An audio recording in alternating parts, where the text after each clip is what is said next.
Welcome to Mini Foods Jaisingh. எல்லோருக்கும் வணக்கம். இன்றைக்கி வந்துட்டு நம்ம வீட்டில் இருக்கிற பொருட்கள் வச்சு இந்த மழை காலத்துக்கு ஏற்ற மாதிரி சுட சுட மொறுன்னு ஒரு evening tea time snack recipe தாங்க பார்க்க போகிறோம். இது நல்லா சூடோடு சாப்பிடும் பொழுது நல்லா கிறிஸ்பாக சூப்பராக இருக்குங்க. இதுக்கு டொமேட்டோ கெச்சப் வச்சு சாப்பிடும் பொழுது ரொம்பவே சுவையாக இருக்கும். டீ காஃபி கூட வச்சு சாப்பிடும் பொழுதும் ரொம்பவே சுவையாக இருக்குங்க. இதே போல் சுட சுட சாப்பிடும் பொழுது நல்லாவே கிறிஸ்பாக இருக்குங்க. இப்போ இந்த ரெசிபி எப்படி பண்ணுறதுன்னு பார்க்கலாம் வாங்க. இப்போ ஒரு பாத்திரத்தில் 1 கப் அளவுக்கு பெரிய வெங்காயம் இதே போல் கட் பண்ணி எடுத்துருக்கிறேன். இது போல் உதிரியாக இருக்கிற மாதிரி அதை வந்துட்டு பிரித்து எடுத்துக்கோங்க. ஒரு பச்சை மிளகாவை சின்னதாக கட் பண்ணி இதில் சேர்த்துருக்குறேன். ஒரு கைப்பிடி அளவுக்கு கருவேப்பிலை சின்னதாக கட் பண்ணி சேர்த்துருக்குறேன். ஒரு கைப்பிடி அளவுக்கு கொத்தமல்லி தழைகள் இதில் சேர்த்துருக்குறேன். 1/2 ஸ்பூன் அளவுக்கு சில்லி பவுடர் சேர்த்துருக்கலாம். 1/4 ஸ்பூன் அளவுக்கு பெருங்காயத்தூள் சேர்த்துருக்குறேன். இதில் தேவையான அளவுக்கு உப்பு சேர்த்துக்கலாங்க. 1 டேபிள் ஸ்பூன் அளவுக்கு கடலை மாவு இதில் சேர்த்துருக்குறேன். இப்போ இதில் 1/2 கப் அளவுக்கு அரிசி மாவு சேர்த்துக்கலாம். இதில் வறுத்த அரிசி மாவு வறுக்காதது எது வேணாலும் சேர்த்துக்கலாங்க. நம்ம வீட்டில் வச்சுருக்கிற இடியாப்ப மாவு கூட இதுக்கு சேர்த்துக்கலாம். எல்லாத்தையுமே சேர்த்ததுக்கப்புறமா இது போல் கையை வச்சு இந்த வெங்காயத்தோட ஈரப்பதத்தை வச்சு நல்லா அழுத்தம் கொடுத்து பிசைஞ்சு எடுத்துக்கோங்க. ரொம்ப அழுத்தம் கொடுக்க வேணாங்க. இது போல் ஓரளவுக்கு அழுத்தி பிசைஞ்சு எடுத்துக்கோங்க. இதே போல் நல்லா பிசைஞ்சு விட்டதுக்கப்புறமா இதில் கொஞ்சமாக தண்ணி சேர்த்துக்கலாங்க.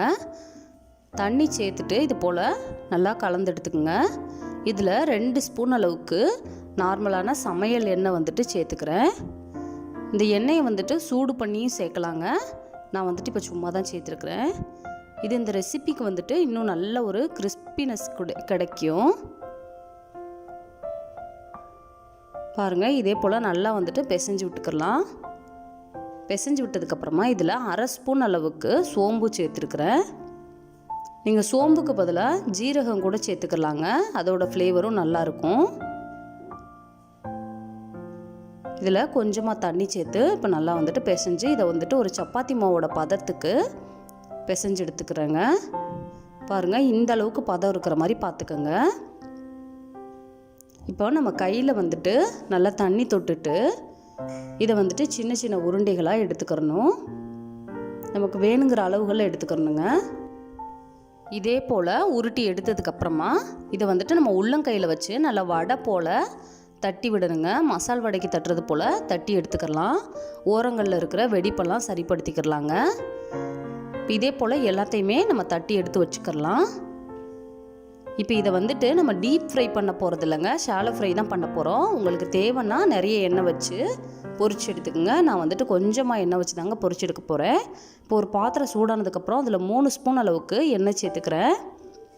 எண்ணெய் சூடானதுக்கப்புறமா நம்ம தட்டி வச்சுருக்கிற மாவு எல்லாத்தையுமே ஒன்றா இதில் வச்சிடலாங்க.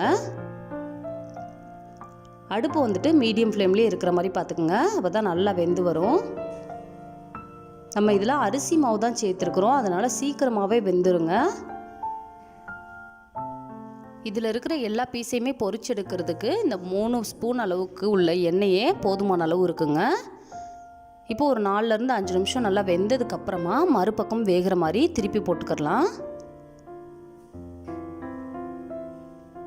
பாருங்கள், நல்லா கிறிஸ்பாக அந்த கலரெல்லாம் எவ்வளோ சூப்பராக மாறி வந்திருக்குதுன்னு சொல்லிட்டு. இது வந்துட்டு ஈவினிங்கில் ஒரு டீ காஃபி கூட வச்சு சாப்பிடும்பொழுது ரொம்ப சுவையாக இருக்குங்க. சட்டுன்னு நம்ம வீட்டில் இருக்கிற பொருட்கள் யூஸ் பண்ணியே செஞ்சு முடிச்சிடலாம். இப்போ மறுபக்கமும் நல்லா வெந்துருச்சு. இப்போ இது எல்லாத்தையுமே எடுத்து பிளேட்டுக்கு வந்துட்டு மாற்றிடலாம். உங்களுக்கு தேவைன்னா டொமேட்டோ கெச்சப் இது போல் ஏதாவது சாஸ் வச்சு சாப்பிட்லாம். இல்லாட்டினா டீ காஃபி கூட வச்சு சாப்பிட்றதுக்கே சூப்பராக இருக்குங்க. இந்த வீடியோ உங்களுக்கு பிடிச்சிச்சின்னா லைக் பண்ணுங்கள், கமெண்ட் பண்ணுங்கள், உங்கள் ஃப்ரெண்ட்ஸ் அண்ட் ஃபேமிலிஸ்க்கும் ஷேர் பண்ணுங்கள். இதே போல் சிம்பிளான ரெசிபிஸ் வீடியோ தொடர்ந்து பார்க்குறதுக்கு Mini Foods Jaisingh channel subscribe பண்ணுங்கள்.